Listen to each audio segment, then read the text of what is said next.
दुलाराय बर' फरायसा आफादनि बिथोन बायदियै आदब आरो गुनगोनां सोलोंथाइनि मावथांखिजों लोब्बा लाखिनानै दिनै बलामगुरि दालाइ एबसुनि बानजायनायाव बलामगुरि गोजौ फरायसालिखौ साखोन-सिखोन खालामदों। बे हाबाफारियाव बिजनी दख'रा एबसुनि लोगो आफादगिरि सुबिलाल दैमारी बिथाङा बाहागो लानानै खौरांगिरिनि सोंनायाव फोरमायोदि गोबाव सम महामारी कर'ना बेरामनिफ्राय बारग'नो थाखाय दुलाराय मुलुगजों लोगोसे गोलाव समनिफ्रायनो रायजो सोरखारा माखासे बिथोन एबा लकडाउन फोसावनायनि थाखाय आसामनि मोनफ्रोमबो जिल्लायाव फरायसालिफोरखौ बन्द' खालामना होनाय जादों।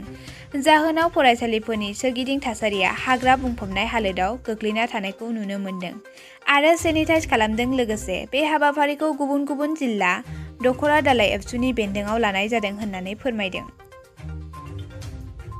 बलामगुरि दालाइ एबसुनि बानजायनायाव दिनैहाय दुलाराय बर' फरायसा आफादनि आदब आरो गुनगोनां सोलोंथाइनि मावथांखि बायदियै फरायसालि साखोन सिखोन खालामनाय बे हाबाफारिखौ बलामगुरि दालाइ एबसुआ लादों। थांखिया जाहैबाय फरायसालिया कर'ना भाइरासनि थाखाय गोबाव सान लकडाउननि थाखाय बन्द' जानानै थाबाय। दा बेखायनो दाखालै सरकारनि SOP बायदियै 22 तारिखसिमल' स्कुल बन्द'खौ बारायना होनाय जादों गरम बन्द'नि उनाव। दा बेखायनो 22 तारिखनि उनाव फरायसालिफोरा खुलियोबा दा फरायसालिफ्रा गोबां लेथ्रा जानानै दङ। बेवहाय रावबो मानसि हाबैनि थाखाय गोबां बिजानु सोमजियो न'फोराव।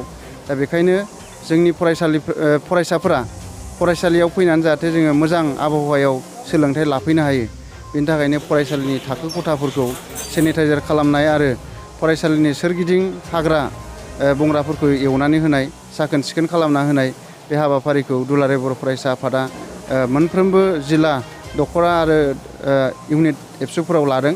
दा बेखायनो बलामगुरि दालाइ एबसुनि बानजायनायावबो दिनैहाय बलामगुरि गोजौ फरायसालियाव बे फरायसालि साखोन सिखोन खालामनाय हाबाफारिखौ लानाय जादों।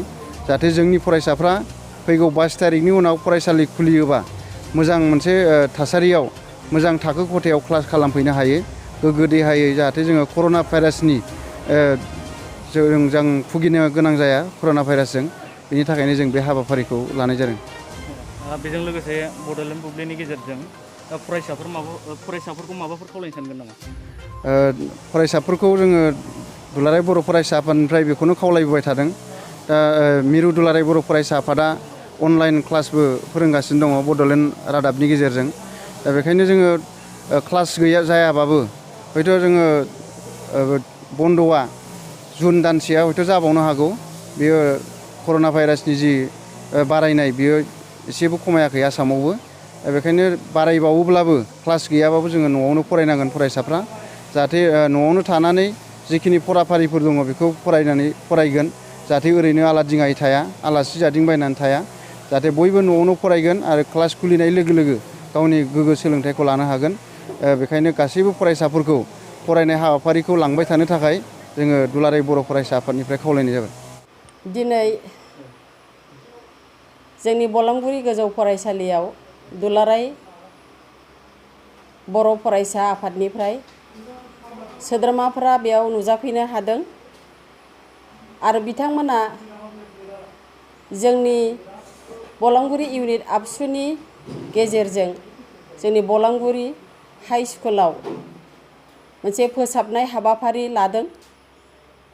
बिथांमोना जोंनि फरायसालियाव दिनै सेनिटाइज खालामनायजों लोगोसे सोरगिदिं थानाय हाग्रा बंग्राफोरखौबो एवस्रांनायनि थाखाय हाबाफारि लादों। बे हाबाफारिखौ नुनानै एबा खालामफैनायनि थाखाय आङो बिथांमोननि फारसे रोजा रोजा साबायखर बावनो गोसो जायो। मानोना बे लकडाउननि समाव फरायसालिफोराबो बन्द' जानानै थानायखाय फरायसालिनि सोरगिदिं हाग्रा बंग्राजों बुंफबनानै दङ। जुदिबा आङो साननैसो सिगाङाव हाग्राफोरखौ एवहोदोंमोनबाबो बेजों फुरा जोबजोबाखै हाग्रा बंग्राफ्रा। बेखायनो बिथांमोना मेचिन लानानै फैनानै जोंनि हाग्राफोरखौ फुरा साफा खालामथारनायनि थाखाय गोसोआव जोबोद मोजां मोनदों।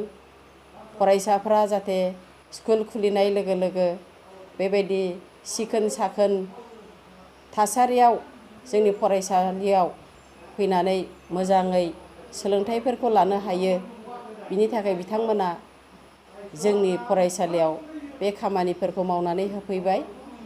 आं गोसोआव जोबोद गोजोननाय मोनदों आरो लोगोसे बिथांमोनखौ गोजोननायजों रोजा रोजा साबायखर होदों। आच्चा, बेजों लोगोसे मेडाम, बड'लेण्ड मुभमेन्टनि गेजेरजों नोंथांनि फरायसाफोरखौ फरायनायनि बागै माबाफोर खावलायनो सानदों नामा? बे बड'लेण्ड मुभमेन्टनि गेजेरजों आङो फरायसाफोरनि सायाव गोबांथार खावलायनो लुबैदों। बे लकडाउननि समाव गथ'फ्रा फरायनो मोनैनि जाउनाव, फरायसालियाव फैनो मोनैनि जाउनाव गोबां गोदाव सोराव जानानै दङ। फरायनो लिरनो जोंबो जेसेबां सुबिदा खालामना होनांगौमोन बेबायदि होनो हायाखै।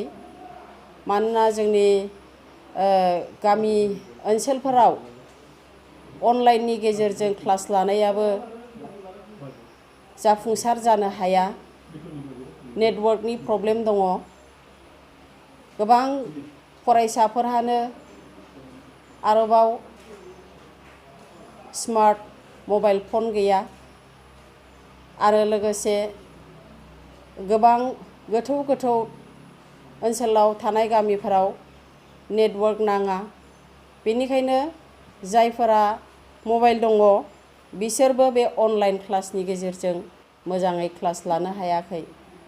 बेनिखायनो जोङो ओरैनो भिडिअ' बायदि लानानैथ' क्लास लानायाथ' गोब्राबखा। बेखायनो जोंनि फोरोंगिरिफ्रा नट्सफोर लिरनानै हरदों। नाथाय नट्स लिरनानै हरनायावबो माखासेफोरनाव मबाइल गैयिनि थाखाय बिसोरो लिरनानैबो लानो हायाखै। अब्लाबो आङो फरायसाफोरखौ खावलायनो लुबैदों, बेबायदि गोब्राब थासारिनि गेजेरजोंबाबो जोङो फरायनायखौ गारनो नाङा।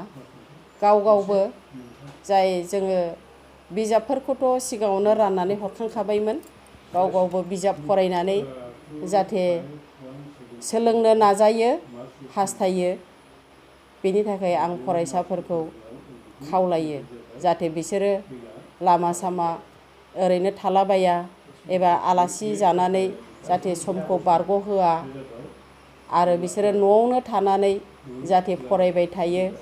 फरायनायजों लोगोसे देहाफोरखौबो जाहाथे मोजाङै लाखिनो हास्थायो। दाथ' कर'ना भाइरास जेरावबो गोसारजोब्बाय नुनो मोनदों। बे समफोराव गामि ओनसोलावबो गोबां बे बेमारा जानानै गोबाङानो जिउ गारनो गोनां जाबाय।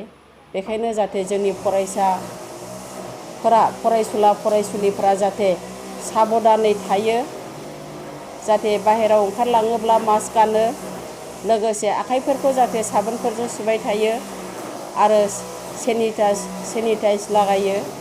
बिनि थाखाय आङो गथ'फोरखौ खावलायनो लुबैदों आरो फरायनायजों लोगोसे न'आवनो थानानै फरायनायजों लोगोसे जाहाथे खेला दुलाफोरखौबो खालामबाय थायो, जाहाथे देहाया गोख्रों जायो। बिनि थाखाय आं गथ'फोरखौ बोसोन होनो लुबैदों।